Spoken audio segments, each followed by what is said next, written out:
Boa tarde, pessoal. Meu nome é Luiz, sou colaborador aqui do Thiago Mael desde 2015 e com muita alegria, né, que eu estou aqui fazendo o fechamento de uma semana que foi tão iluminada, pelo menos do ponto de vista meu, que eu participei aqui desde o primeiro dia de organização. Eu tive a oportunidade de estar junto o dia inteiro aqui na feira, acompanhando o dia a dia, né, e percebendo por outro ângulo que até então não tinha tido oportunidade de vivenciar. Semana do Livro, fechando com esse tema, Casa Espírita com núcleo regenerador. Nós vamos fazer um apanhado aqui e no desfecho a gente vai entender a questão dessa reflexão, dessa necessidade que temos que é de nos reconstruir, nos reconduzir ao caminho de Deus, ao caminho do Pai, caminho esse que por nossos erros e acertos, nossas vicissitudes rasas, nós deixamos de brilhar. Comecei com esse trecho, o início, na verdade, do livro Pensamento e Vida, porque eu acredito que, como o Dr. Ricardo Gardinho trouxe de forma muito feliz, colocando ali o pensamento como a fonte criadora, o estudo que ele fez na quarta-feira, e eu quis começar dessa parte, que a mente é o espelho da vida em toda parte. Então, ou seja, em todo local que a gente estiver, a nossa mente vai refletir o que significam as nossas vidas no local que a gente estiver. Aí eu peguei um trecho mais do meio do capítulo, definindo-a por espelho da vida, reconhecemos que o coração lhe é a face e o cérebro é o centro de suas ondulações, gerando a força do pensamento que tudo move, criando e transformando, destruindo e refazendo para isolar e sublinar. Todo o potencial que reside no nosso ser, ele emana de nossa mente. E como a Emmanuel colocou, o coração é a face da nossa mente. Então, o que nós sentimos, os nossos sentimentos, é justamente a afeição, é o rosto, é o semblante da nossa mente que exteriorizamos para com a vida. Então, a questão do sentimento e do pensamento, elas andam juntas como as duas asas da evolução, não é à toa, porque o nosso intelecto, como Maria que trouxe aqui ontem, ele foi desenvolvido por conta do nosso trabalho, o esforço de produzir bem-estar para todos nós, para a sociedade. Isso desenvolveu o nosso intelecto de forma muito ampla, mas em relação ao nosso sentimento, em relação ao sentimento de fraternidade, de amor para com toda a criação e nossos irmãos, essa parte a gente ainda está atrasado, a gente está muito aquém. E o Cristo veio justamente com o seu Evangelho mostrar o caminho moral, as leis morais que regem o universo, que é o Evangelho do Cristo. Não foi um código de conduta criado por Jesus, é um código de conduta universal, que ele aprendeu também na sua escala evolutiva e que ele colocou para todos nós, exemplificando da maneira mais sublime que nenhum outro colocou na face da terra. Em todos os domínios do universo vibra, pois, a influência recíproca. Ou seja, se nós pensamos, nós criamos, nós agimos, nós influenciamos. E essa influência, ela repercute tanto em nós quanto em todos os nossos semelhantes. Tudo se desloca e renova sob os princípios de interdependência e repercussão. ninguém permanece fora do movimento de permuta incessante. Esse movimento de permuta, ele se inicia desde a criação lá da mônada celeste, né, do princípio inteligente. A gente vai ver no próximo slide aqui essa escala de forma macro. Ela se inicia lá no nosso princípio, quando fomos criados simples e ignorantes, e ela vai nos acompanhar, né, enquanto estivermos agindo. Inclusive o pensamento, ele passa a ser, né, os nossos braços e as nossas pernas no futuro, quando estivermos em condições de espíritos puros. A nossa mente será a alavanca motriz que nos moverá. Então está aqui. De forma macro eu coloquei, porque eu acho que é o necessário para a gente entender por hora. A gente não precisa, acredito, ficar divagando de maneira muito insistente em como se opera, pelo menos essas questões aqui, essas primeiras escalas, né? Isso é algo de muita discussão, muita reflexão e até de dissensões desnecessárias. Mas o fato né, na questão 79 ali do livro Consolador, Emmanuel traz falando, né, no mineral somos atração.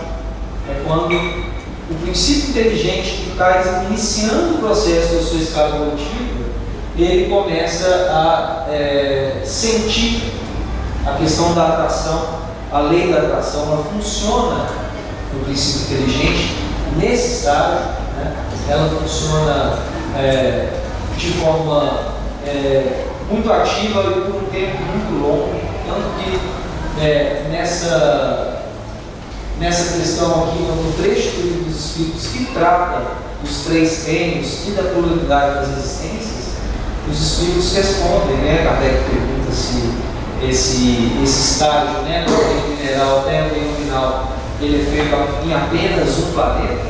Eles respondem que não. Então, o período de tempo também é alvo de muita controvérsia, muita discussão, mas o fato é que esse estágio ele se demora, ele se perpetua de forma muito constante para o princípio inteligente adquirir a experiência de ser atraído e de atrair os seus semelhantes. Já no reino vegetal, une-se o fluido vital, a vida orgânica surge e as experiências elas se dilatam de forma muito significativa, com a inserção ali de elementos como respiração, metabolismo, a reprodução nos vegetais mais simples, até os mais complexos, até com a reprodução sexual. O sexo ele já começa a fazer parte das nossas aquisições futuras. E no reino animal, o instinto, como o somatório de todos os reinos anteriores. Essas experiências não deixam de existir, elas vão se acumulando ao longo das etapas e até surgir o instinto e o esboço da nossa mente, esse esboço do pensamento quase contínuo. Ele não é um pensamento contínuo ainda, mas é um esboço, né? Até atingirmos aqui o reino da razão, o reino nominal, reino esse que, desde as primeiras encarnações, as nossas responsabilidades elas passam a fazer parte dos nossos atos. Passamos a responder pelos nossos atos dentro das nossas responsabilidades. E quanto mais dilatada essa razão, quanto maior esse conhecimento acerca das leis que regem a vida, das leis divinas, maior cota de responsabilidade temos em cima dos nossos atos. Então temos aqui, né, as nossas primeiras encarnações, né, como primatas ali, como hominídeos ainda muito pouco desenvolvidos, e até no estágio evolutivo que a gente se encontra hoje, né, rumo a tornarmos espíritos puros. Esse é um destino que está reservado a todas as criaturas do universo. Isso é da lei divina, é algo inexorável. essa jornada ela vai ser mais rápida ou será mais demorada, de acordo com o nosso esforço pessoal. Porque até aqui, os irmãos mais adiantados, que estão na vanguarda da escala evolutiva, nos auxiliaram de forma constante. A partir daqui, eles continuam nos auxiliando, mas passamos a fazer parte dessas aquisições, como o próprio Cristo trouxe, a cada um segundo as suas obras. Então, toda conquista que desenvolvemos em nosso ser, a partir do reino da razão, essa conquista ela é um mérito desenvolvido através das nossas ações. Aprendemos com os nossos erros e os nossos acertos. Com a medida educativa que a providência divina coloca em nossa vida, entendemos se as nossas ações são positivas ou são negativas perante nós e perante toda a criação. Da mesma forma, os mundos que servem para a evolução, a matéria que serve para a evolução do espírito, ela também tem a sua escala evolutiva, como trazida pelos espíritos no Evangelho do Espiritismo, capítulo 3, item 4. Os mundos, eles começam como mundos primitivos, desenvolvidos pela cocriação desses irmãos que atingiram esse estágio evolutivo, que auxiliam os princípios inteligentes do seu estado mais simples e ignorante, iniciaram a sua jornada evolutiva justamente nesses mundos primitivos. Então são as muitas moradas que temos, e essas moradas, elas servem de escolas benditas das nossas almas. E como tema da palestra, o espírito no mundo em transição, a gente vive uma transição dessa escala evolutiva. Pelo menos a nossa morada ela passa por essa transição. Essa escola chamada Terra, ela passa por esse estágio evolutivo. Cabe a nós acompanharmos essa evolução dessa escola planetária ou não. Temos a nossa escolha. Caso não queiramos participar desse movimento, de não nos regenerarmos em nosso íntimo, nossas ações, outras escolas nos servirão que compatibilizam com os nossos sentimentos e os nossos hábitos. E essa escala continua, como colocado pelos irmãos do Evangelho do Espiritismo. Os mundos também eles continuam a sua escala. E nós realizamos a transmigração, ela acontece de forma muito dinâmica, em certo grau, na frente. Como no livro Caminho da Luz, no capítulo As Raças Adâmicas, Emmanuel nos traz a respeito, falando há muitos milênios, um dos órgãos de capela, que guarda muitas afinidades com o globo terrestre, atingira a culminância de um dos seus extraordinários ciclos evolutivos. Esse orbe que orbita a capela, uma das estrelas da constelação do Cocheiro, ela passou por um estado, uma transição ao qual nós estamos passando nesse exato momento. E esses irmãos que não acompanharam essa mudança de padrões dessa casa planetária, eles foram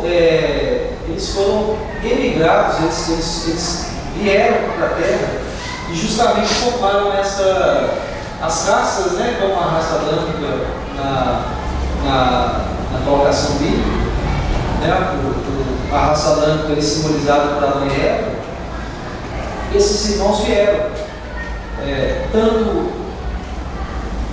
reconstruir a sua jornada do ponto em que pararam, quanto ajudar no progresso da Terra. E os habitantes aqui na Terra estavam num estágio muito atrasado ainda, num estágio muito rude. Então, eles trouxeram pelo menos a inteligência deles, o desenvolvimento da inteligência e dos seus corpos. Ele serviu de base para o desenvolvimento dos corpos da raça humana atual. Quando as lutas finais de longo aperfeiçoamento estavam delineadas, como ora acontece com o rosto, relativamente às transições esperadas para o século XX, neste crepúsculo de civilização. Momento esse que começou com o advento do Consolador, em meados do século XIX, atingiu uma fase muito delicada no século XX, com as duas grandes guerras, e posteriormente com a Guerra Fria que se seguiu. Foi uma época muito delicada no nosso planeta, e muitos de nós não têm essa noção, né, de quão complicada foi essa fase evolutiva. E estamos nós continuando nessa fase. Essa fase ela continua de forma profunda, e mais para frente a gente vai entender aqui com a obra que foi o inspirador do tema central da coisa. Emmanuel continua. Alguns milhões de espíritos rebeldes lá existiam no caminho da evolução geral, dificultando a consolidação das penosas conquistas daqueles povos cheios de piedade e justiça. Mas uma ação de saneamento geral nos alijaria daquela humanidade que fizera jus à concórdia perpétua para a edificação dos seus elevados trabalhos. Esse grifo vermelho aqui é meu, tá, pessoal? Eu grifei aqui porque essa comunidade, essa coletividade, eles fizeram jus, eles tiveram o merecimento para que essa coletividade continuasse na sua escala evolutiva e atravessasse essa fase de transição de forma pacífica. Então, se nós não fizermos jus ao nosso desenvolvimento, outras escolas fatalmente nos aguardarão, porque o destino da Terra já está traçado, e esse destino será um mundo em processo de regeneração. É da providência divina, está nos desígnios divinos que essa escola planetária passará por esse processo. Cabe a nós querer fazer parte. Essa trilogia do Espírito Manuel Floriano de Miranda, trazida por nosso Divaldo Franco, ela é uma das obras mais significativas que eu li atualmente, porque ela retrata justamente os bastidores, o quão está em evolução o nosso planeta, e a gente muitas vezes fica alheio, a gente não percebe. Ele traz um retrato muito claro do que acontece com toda a Terra, e principalmente um foco muito grande nas comunidades espíritas cristãs. Porque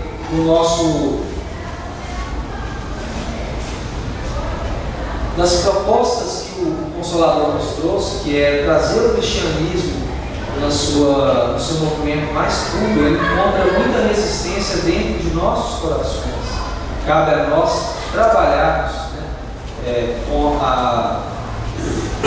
com a informação, com as revelações, com todo esse amor que é trazido pelo Consolador prometido do Espírito em nossas vidas. Então, no primeiro livro da série, um irmão chamado Órion, proveniente da constelação de Touro, mais especificamente em uma das Pleiades, ele nos traz a seguinte informação.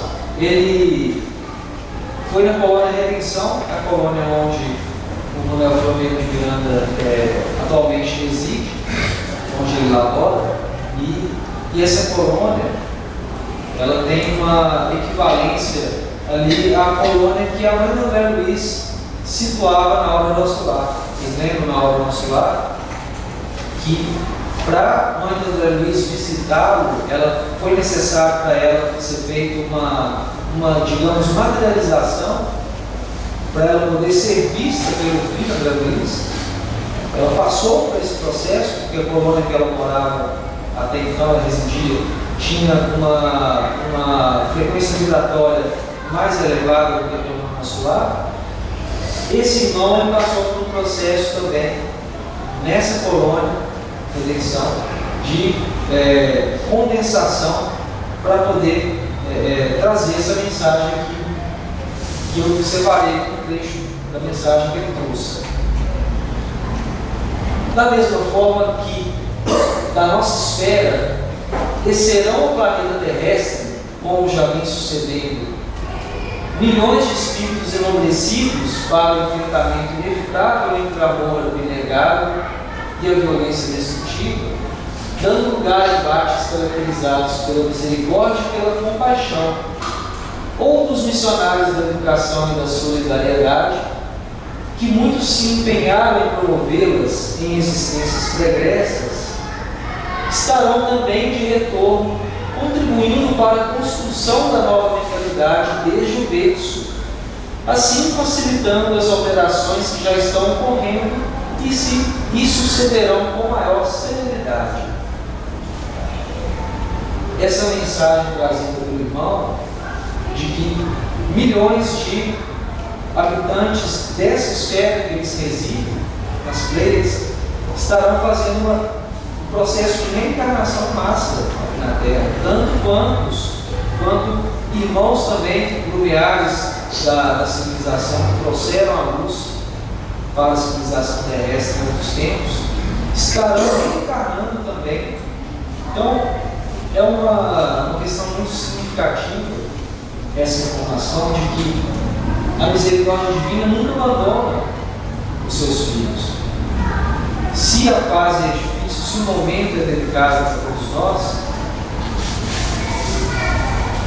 a providência divina não abandona os seus filhos, trazendo irmãos de esferas mais elevadas para, através de seus exemplos, nos estimularem a fazer o dever que nós deixamos de fazer lá atrás. O dever esse que cabe a cada um de nós, realizar ou não.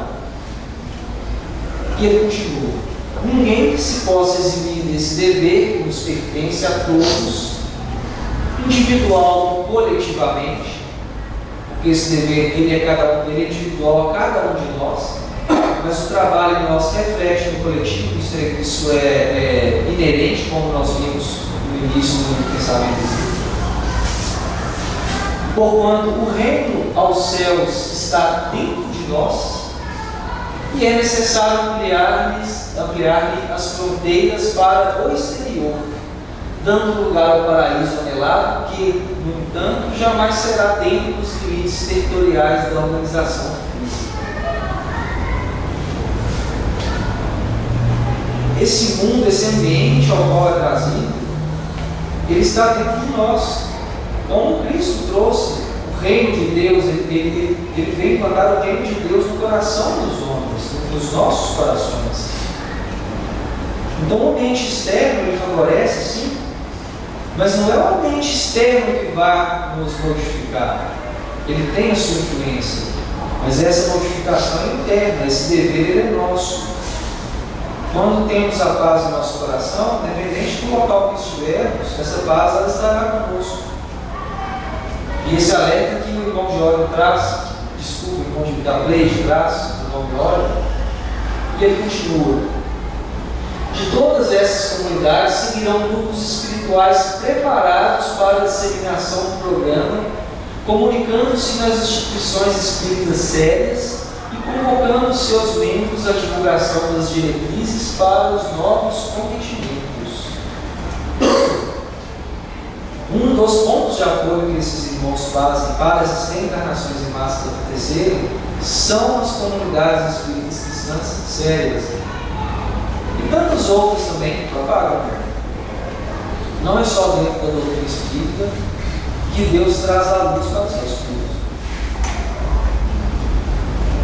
E ele continua: Expositores dedicados e médicos sinceros estarão sendo convocados a participarem de estudos e seminários preparatórios para que seja desencadeada uma ação internacional no planeta, convidando as pessoas cegas à contribuição psíquica e moral em favor do novo período.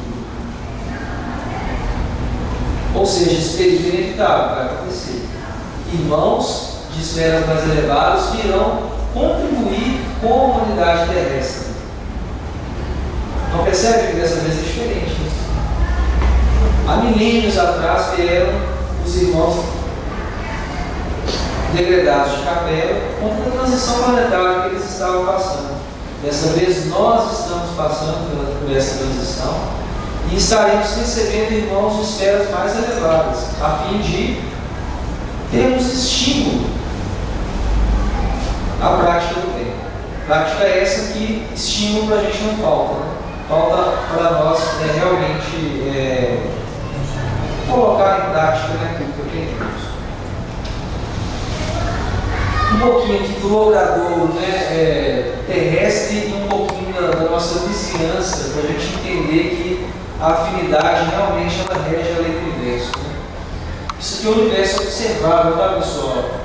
O que é o universo observável? É isso aqui, os 4% da matéria bariônica, da matéria normal.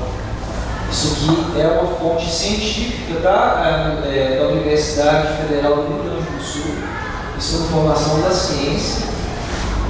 A própria ciência entende que da matéria composta no universo, apenas 4% dela é a matéria observável. O restante são conjecturas, são especulações, são estudos ainda a serem descobertos e realizados. Então, o que a gente está vendo aqui, faz parte disso aqui, 4% de matéria. A doutrina espírita nos traz a informação de mundos e planetas que a sensibilidade dos nossos instrumentos não alcança. Então imagine se no universo observado, olha só, um pedacinho disso aqui é um aglomerado, um superaglomerado de galáxias, onde dentro desse pedacinho aqui temos aqui um conjunto de galáxias vizinhas e dentre essas temos a nossa galáxia Via Láctea, por hora estagiamos, e dentro da Via Láctea, em algum ponto, em algum dos braços da Via Láctea, se encontra o nosso sistema solar e o nosso planeta escola. Estamos localizados aproximadamente aqui, chamado braço de Órion, esse braço espiral. Sabemos que a luz demora 8 minutos aproximadamente para sair do nosso Sol, da nossa estrela até o planeta. Então o diâmetro da nossa galáxia ele tem 100 mil anos-luz. Então se a luz demora 8 minutos para percorrer do Sol ao nosso planeta Terra, com essa mesma velocidade, essa mesma luz ela demoraria 100 mil anos para percorrer o diâmetro dessa galáxia, que é a nossa residência atual. Bem considerável, né? E olha a nossa galáxia aqui, olha, dentro de um aglomerado de galáxias, dentro do nosso universo observado.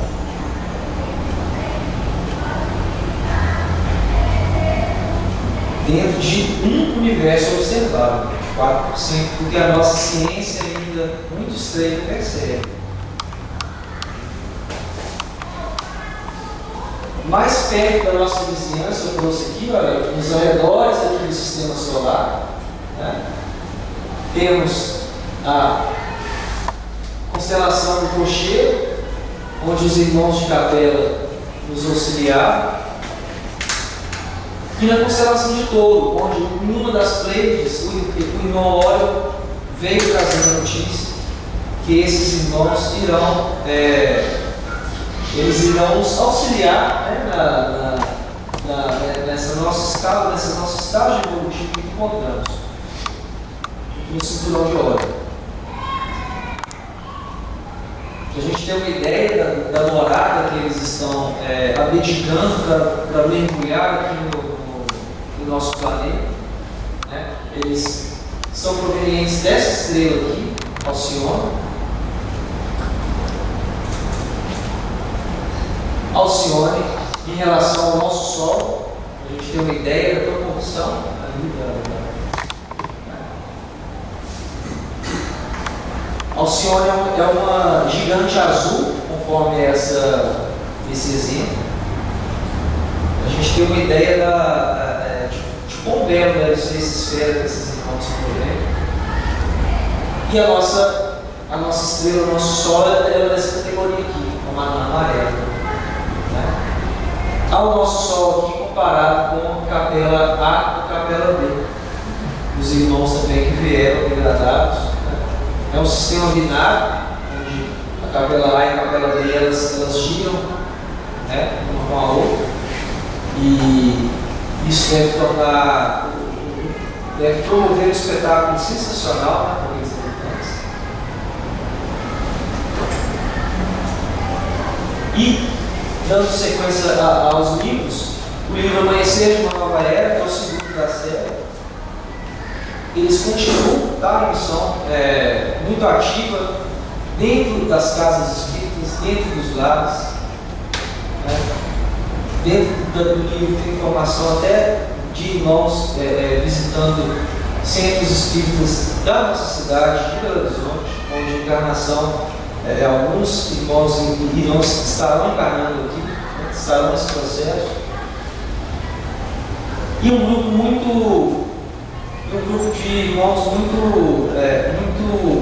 ativos no movimento espírita, fazem parte dessa literatura, dessa trilogia, né? Manuel de Miranda, com Bezerra de Menezes, Eurípides Passarujo, e uma série de outros irmãos que fizeram parte da Seara Espírita, continuam elaborando o plano espiritual, trazendo para nós socorro, né? Como esse trecho aqui no capítulo 1, como alerta, né? Torna-se imprescindível o retorno às fontes evangélicas e às origens do movimento doutrinário, totalmente destituídos de autoridades, de especialistas, de detentores de títulos universitários e arrogância intelectual, volvendo-se à simplicidade e ao serviço eminentemente cristão. Isso é um alerta.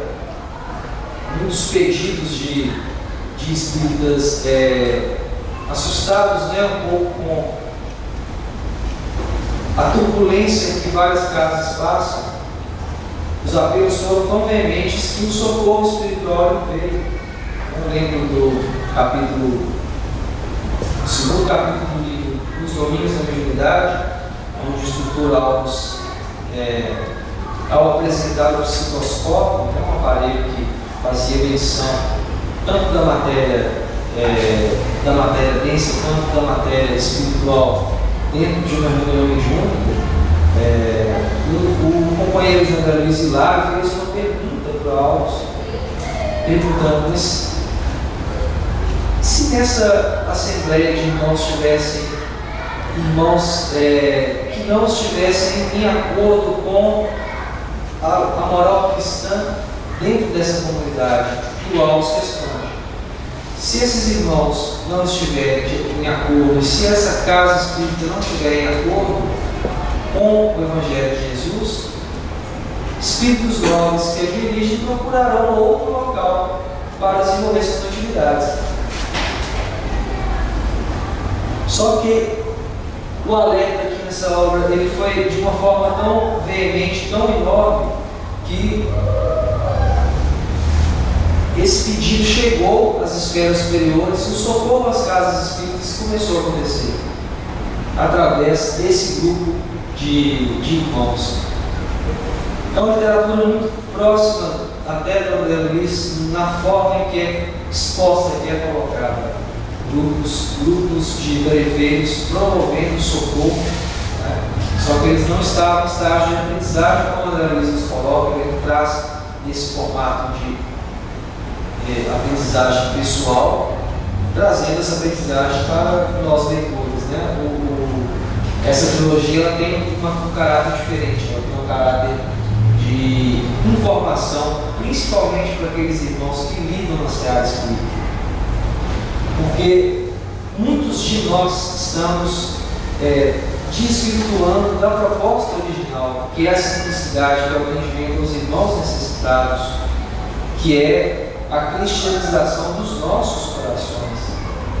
Esse é o apelo dos irmãos.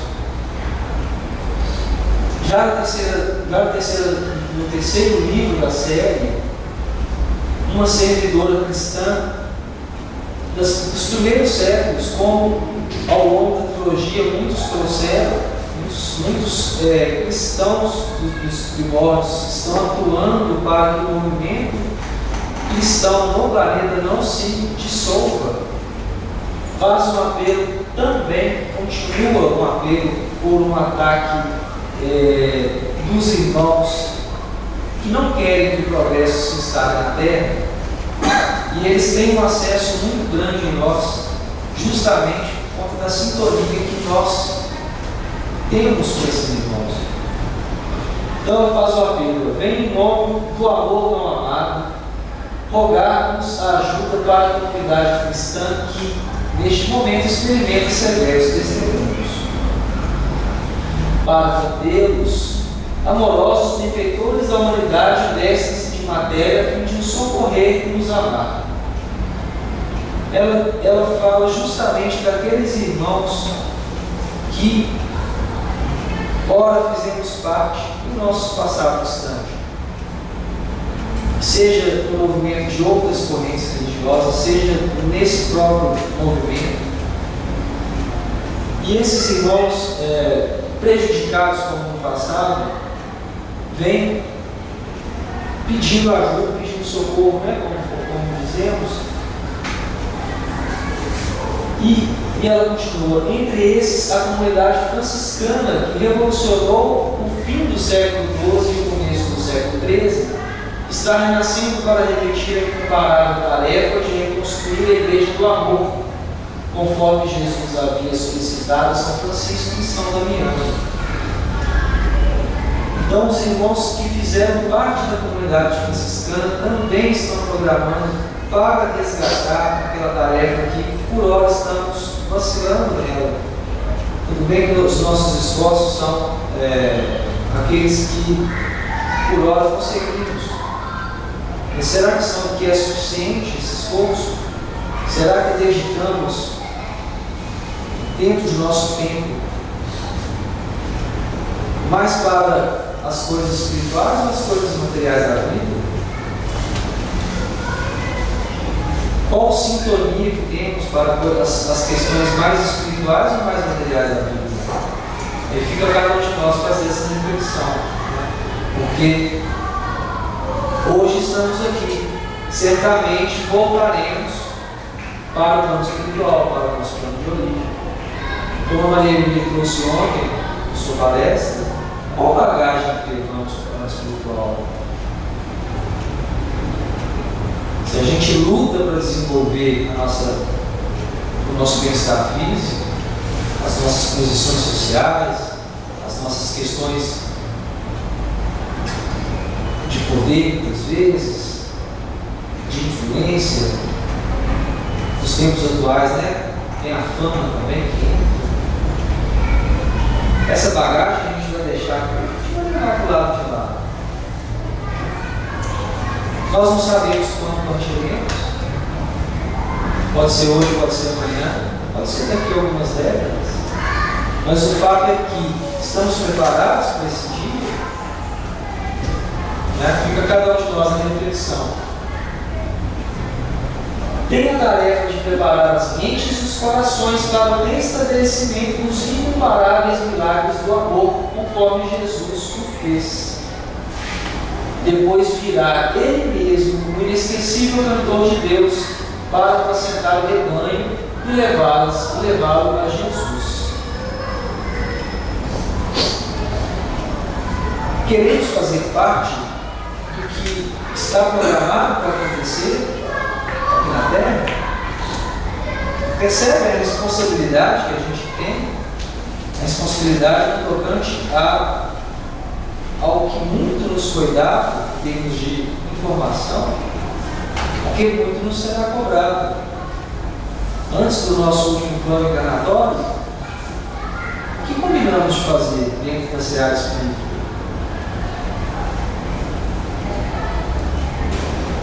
Fica um convite para todos.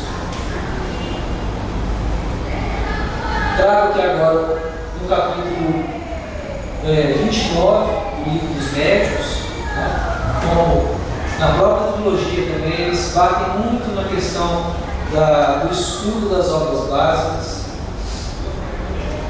Né? Estudar o Espiritismo é composto primeiramente das obras básicas. Ali está toda a doutrina programada e trazida a nós conforme necessitávamos. E muitos de nós, muitos irmãos, querem estarem desatualizados dessas informações, mas tem certas verdades que elas são atemporais, como essas. Como dizem alguns irmãos, né, Kardec anda desatualizado, né? Será? Olha o que ele traz aqui no item 334 do Livro dos Médiuns. Tudo que dissemos das reuniões em geral se aplica naturalmente às sociedades regularmente constituídas, as quais, entretanto, têm que lutar com algumas dificuldades especiais oriundas dos próprios laços existentes entre os seus membros. Das reuniões espíritas, esse trecho que é um item do capítulo 29 das sociedades propriamente ditas, da Constituição. Então, Kardec já prevendo ali, né, a dificuldade que teríamos oriundas dos nossos próprios laços, os laços entre os membros. E ele continua: o Espiritismo, que apenas acaba de nascer, ainda é diversamente apreciado, muito pouco compreendido em sua essência, por grande número de adeptos, de modo a oferecer um laço forte que prenda entre si os membros do que se possa chamar uma associação ou sociedade. Desatualizado, né, Kardec? Depois de tanto tempo, olha como ele trouxe, né, depois de pouco mais de 160 anos, como anda, né, a nossa comunidade espírita cristã? Ela anda unida, ela anda com laços fortes? Ou existem muitas dissensões, muitos pontos de vista em que cada um de nós quer colocar, e essas dissensões, questões às vezes muito pequenas, atrapalham a concórdia, a união? E ele continuou: impossível que semelhante laço exista, a não ser entre os que percebem o objetivo moral, o compreendem e o aplicam a si mesmos. O livro meu também está, pessoal. Entre os que nele veem fatos mais ou menos curiosos, nenhum laço sério pode existir. Colocando os fatos acima dos princípios, uma simples divergência quanto à maneira de os considerar basta para dividir-os. Olha o que o Kardec nos traz no segundo livro da Codificação. E estamos ainda patinando nessa questão até hoje. Né? Desenvolvermos, mas para nos desenvolver, necessitamos do nosso irmão, do nosso próximo. Né? Como amar a Deus sobre todas as coisas e o próximo como a si mesmo. Se a gente não está fazendo nem o nosso dever de casa, que é nos amar, não instalar a alegria, a felicidade de fazer parte de um momento tão sério, tão significativo em nossas existências, que é esse momento que a gente está encarnado agora, como é que a gente vai amar os nossos irmãos? É difícil, né? Dar algo que a gente não possui. Então é necessário que desenvolvamos o amor dentro de nossos corações primeiro. E para isso necessitamos do próximo. Né? Como colocado, né? Ninguém vai a Deus se não for por Jesus. Ele é o nosso modelo de vida. E o verso Campos complementa, né? Ninguém vai a Jesus se for no próximo. Ninguém falou que ia ser fácil, né? Ninguém falou que ia ser, o caminho ia ser espinhoso. Mas realmente queremos fazer esse esforço? Porque é difícil. Muitas vezes a gente prefere ficar na nossa zona de conforto, levar a nossa vida simples, né? Ter os nossos prazeres, os nossos lazeres. E esse conflito, esse esforço, muitas vezes a gente deixa de lado, porque realmente é difícil de fazer, de movimentar.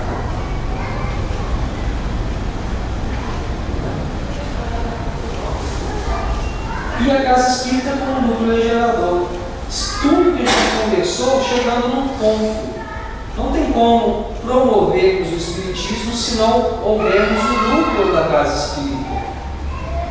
Como escola, como um local onde iremos realizar ali um treinamento para aplicarmos em nosso dia a dia.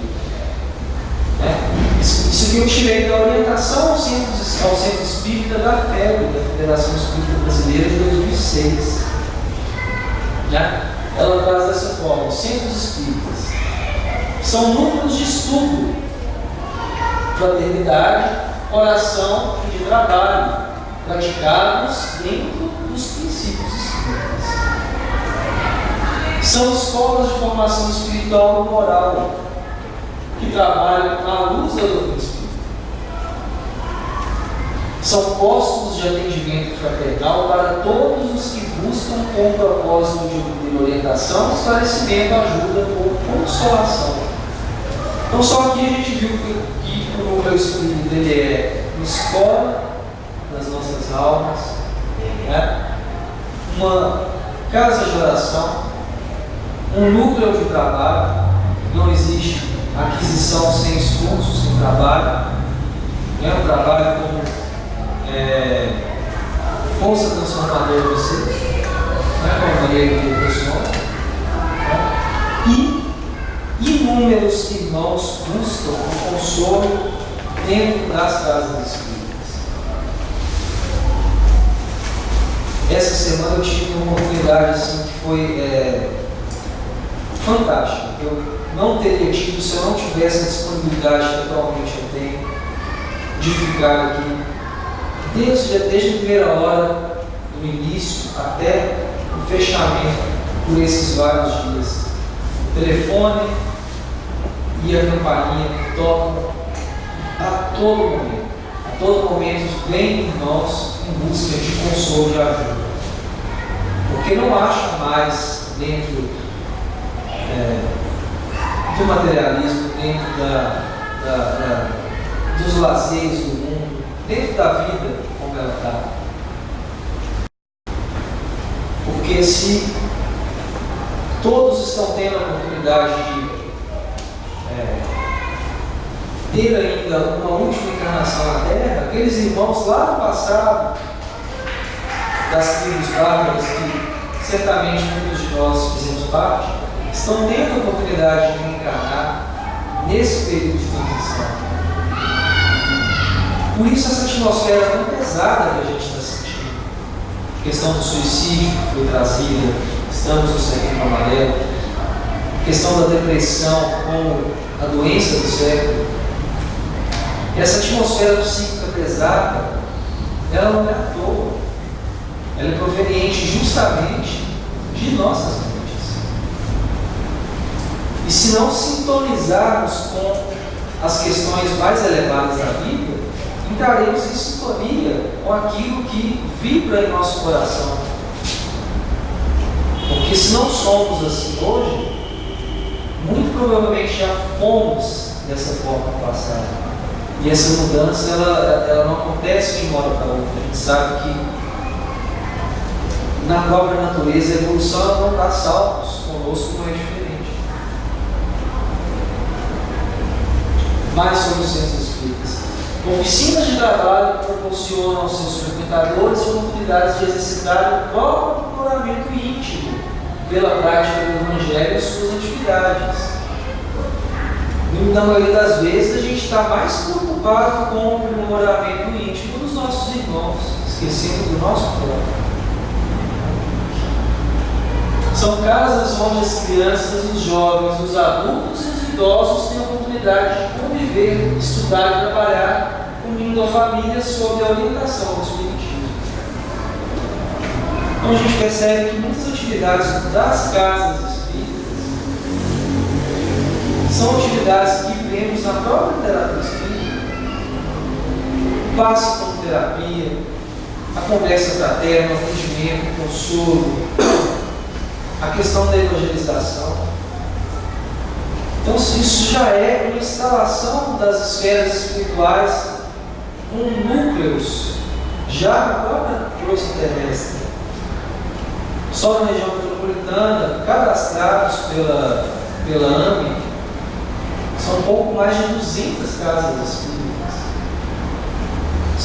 É um número muito significativo. Núcleos esses que deveriam ser ilhas de espiritualidade superior,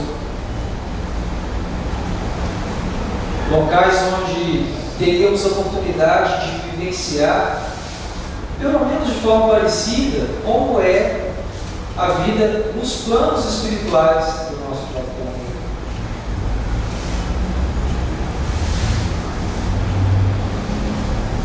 São recantos de paz construtiva que oferecem aos seus frequentadores oportunidades para o refazimento espiritual e a união fraternal pela prática do amai-vos uns aos outros. Livro meu também. Amai-vos uns aos outros. O objetivo principal do grupo espírita é esse: é nos amar. É esse o principal objetivo. Pelo menos aqui dentro consigamos realizar essa tarefa, pelo menos por um tempo reduzido. É difícil, eu sei. Aqui dentro a atmosfera é uma, lá fora a atmosfera é totalmente diferente. Mas que pelo menos aqui dentro construamos uma ilha de paz e amor. E que esse entusiasmo construído dentro desse grupo, seja esse grupo, seja núcleos que vivem a mensagem do amor, que esse entusiasmo possa contagiar a todos aqueles que adentrem, que venham em busca de consolo. Eu acho que essa que é a mensagem principal que o fechamento aqui desse estudo, dessa semana espírita, dessa feira do livro, ela vem trazer. Porque o momento não é um momento de alegria, é um momento de muita luta, de muita entrega, muita abnegação, muita renúncia da nossa parte. Porque lá fora o convite ele costuma ser muito mais prazeroso, muito mais convidativo para nós. Né? O mundo hoje ele nos proporciona isso. Mas tudo isso preenche os nossos corações? Será que isso é suficiente para nos tornarmos felizes? Eu acredito que todos nós buscamos a mesma coisa que a felicidade, a alegria de viver e a paz. E se não for através disso, do amor, esse estado de espírito nunca será alcançado por nós. Então é isso, pessoal. Agradeço a todos, um pouquinho do que a mensagem que seria trago pela mensagem, pelo conteúdo dentro da Casa Espírita. Agradeço a todos a presença. Teremos o passe após aqui a palestra. Estão todos convidados. E muito obrigado a todos que fizeram parte da Feira do Livro, da Semana do Livro. No ano que vem teremos um evento novamente.